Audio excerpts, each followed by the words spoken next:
안녕하세요 여러분. 오늘도 이렇게 영상을 찾아와 주셔서 감사합니다. 사실 이번 이야기를 시작하기까지 저도 많이 고민했습니다. 왜냐하면 지금 대표팀을 둘러싸고 떠도는 말들이 너무 많고 심지어 그중엔 확인되지 않은 추측들도 뒤섞여 있기 때문입니다. 하지만 한 가지 분명한 건 있습니다. 문제는 선수들이 아니다라는 목소리가 점점 커지고 있다는 사실. 그리고 손흥민이 최근 내부 회의에서 강하게 목소리를 높였다는 이야기가 팬들 사이에서 퍼지면서 오히려 선수단 내부를 바라보는 시선이 달라졌다는 것입니다. 어디까지나 팬 커뮤니티와 현장 관계자들 사이에서 나오는 분석 평가일 뿐이며 저는 개인적으로 증거 없는 소문들은 신중하게 다뤄야 한다고 생각합니다. 다만 분명한 것은 지금 한국 축구대표팀이 마주한 현실과 팬들의 냉랭한 반응은 단순한 결과 이상의 의미가 있다는 것입니다. 그래서 오늘은 이 문제를 조금 더 깊게 들여다보려고 합니다. A매치 마지막 경기였던 가나전을 승리로 마무리했음에도 대표팀 주변의 분위기는 결코 밝지 않았습니다. 가나전은 표면적으로만 보면 의미 있는 승리였습니다. 브라질전 0-5 이후 파라과이, 볼리비아, 그리고 이번 가나까지 잡아내며 A매치 3연승을 달성했고 월드컵 포트 2도 사실상 확정되었습니다. 결과만 보면 이보다 더 깔끔한 연말은 없을 것입니다. 하지만 문제는 바로 내용이었습니다. 이번 경기는 월드컵을 앞둔 마지막 시험대임에도 불구하고 관중석은 텅텅 비어 있었습니다. 서울 월드컵 경기장 6만 6천석 가운데 3만 7,726석이 남아 있었고 예매율은 고작 41%에 그쳤습니다.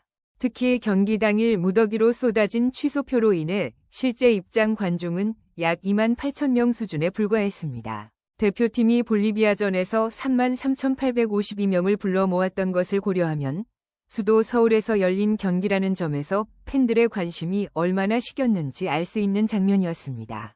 이는 단순히 날씨 탓만으로 설명되기 어려운 문제였습니다. 추운 날씨였던 것은 사실이지만 과거 손흥민, 이강인, 김민재 같은 세계적인 스타가 뛰던 A매치라면 영하의 날씨라도 팬들은 경기장을 가득 메웠습니다. 그러나 최근 1년 사이 분위기는 완전히 달라졌습니다. 오만전, 요르단전, 쿠웨이트전 모두 만원 관중에 실패했고 파라과이전에서는 2만 2천 명이라는 충격적인 숫자까지 기록됐습니다. 그렇다는 건 하나의 메시지로 이어집니다. 문제는 선수들이 아니라 한국 축구 전체에 대한 팬들의 신뢰가 흔들리고 있다. 선수들은 잘 뛰려고 하고 있고 팀은 나름대로 승리를 쌓고 있지만 팬들의 마음은 돌아오지 않습니다. 여기에는 단순한 경기력뿐 아니라 몇 년간 누적된 실망과 불신이 작용하고 있다는 의견이 많습니다. 특히 팬들의 반응이 싸늘해진 이유로는 협회의 운영 방식, 대표팀 경기력의 기복, 그리고 팬 친화성이 떨어진 정책 등이 지목되고 있습니다. 실제로 많은 팬들은 스타 선수는 있는데 팀은 재미가 없다. A매치가 더 이상 기대되지 않는다라는 평가를 남기고 있습니다. 손흥민이 그라운드에서 아무리 잘 뛰어도 이강인이 눈부신 창의성을 보여도 그 자체가 관중을 경기장으로 끌어오지 못하는 현실은 분명 심각한 문제입니다.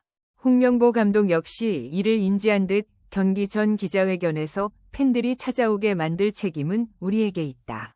더 노력하겠다고 말했습니다. 베테랑 미드필더 이재성 또한 지난 경기를 되돌아보니 팬들이 떠난 이유를 이해할 수 있다. 좋은 축구를 해야 한다고 솔직하게 말했습니다. 이 말들은 곧 대표팀 내부에서도 팬들의 불신을 심각하게 받아들이고 있다는 의미입니다.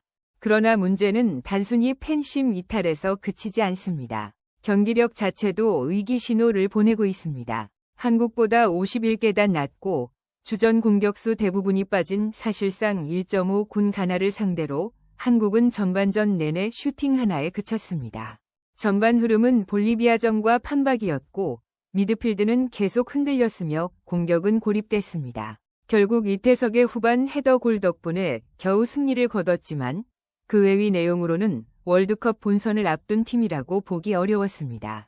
개인적으로도 이 점이 가장 우려됩니다. 물론 승리가 중요합니다. 하지만 팬들이 지적하는 점은 정확합니다. 이 경기력으로 월드컵에서 경쟁할 수 있겠는가? 그리고 별표 문제는 선수들의 태도나 실력이 아니라 팀 구조 그 자체가 무너지고 있는 것 아니냐 별표는 것입니다. 특히 손흥민은 최근 몇 경기에서 교체가 반복되며 역할이 모호해진 것 아니냐는 의견이 많고, 이는 팀 전체의 메시지와도 연결됩니다. 즉, 대표팀이 가진 가장 강력한 무기를 제대로 활용하지 못하고 있다는 지적입니다. 그래서 저는 이번 가나전 승리가 결과적으로는 의미 있지만 우리가 마음 편히 박수만 칠 수 없는 이유가 바로 여기에 있다고 생각합니다. 팬들은 이미 모든 걸 알고 있습니다. 승리만으로는 해결되지 않는 문제들이 더 깊숙한 곳에 자리하고 있다는 사실을요. 대표팀을 둘러싼 가장 상징적인 문제는 바로 관중 감소입니다. 이번 가나전 역시 킥오프 2시간 전 잔여석이 37,000석이 넘었고 예매율은 고작 41%에 불과했습니다.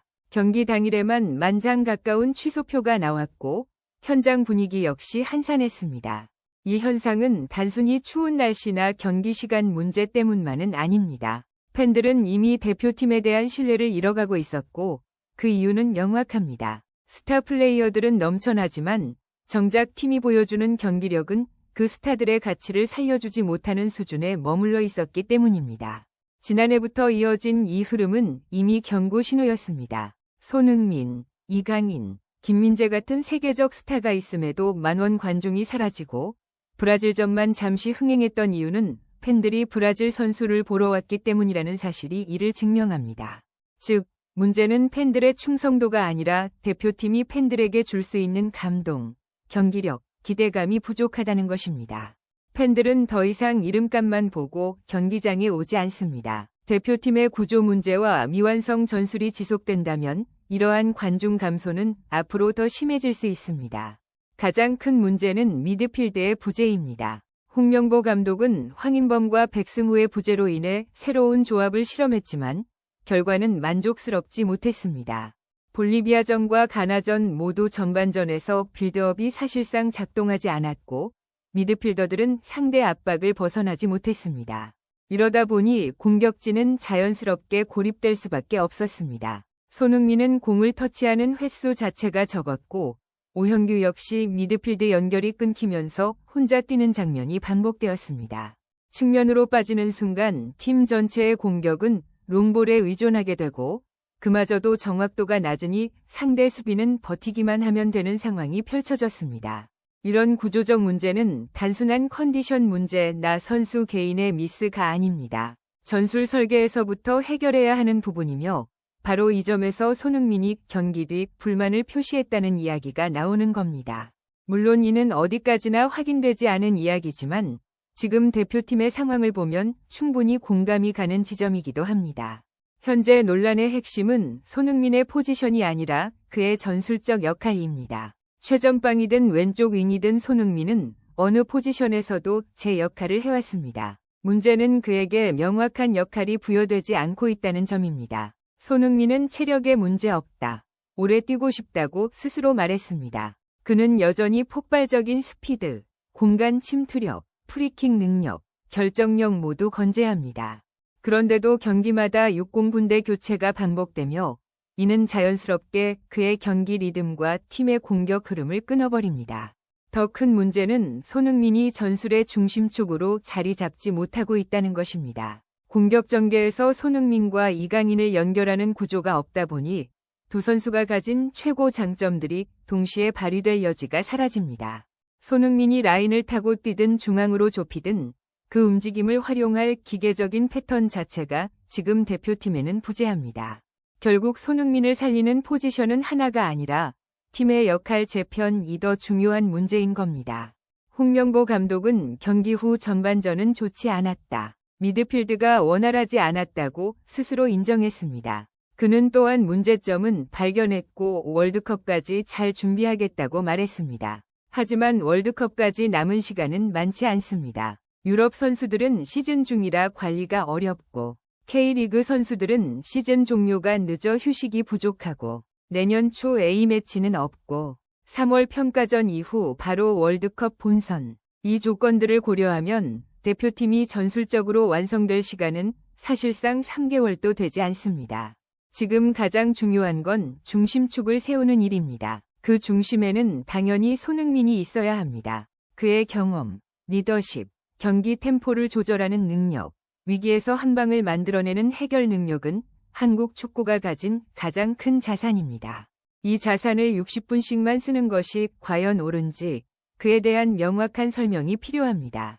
오늘 이야기를 정리하자면 가나전 승리에도 불구하고 대표팀은 여전히 많은 문제를 안고 있고 손흥민을 둘러싼 논쟁 역시 단순한 출전 시간 이슈가 아니라 팀 전체의 전술 구조와 역할 설정의 문제라는 점입니다.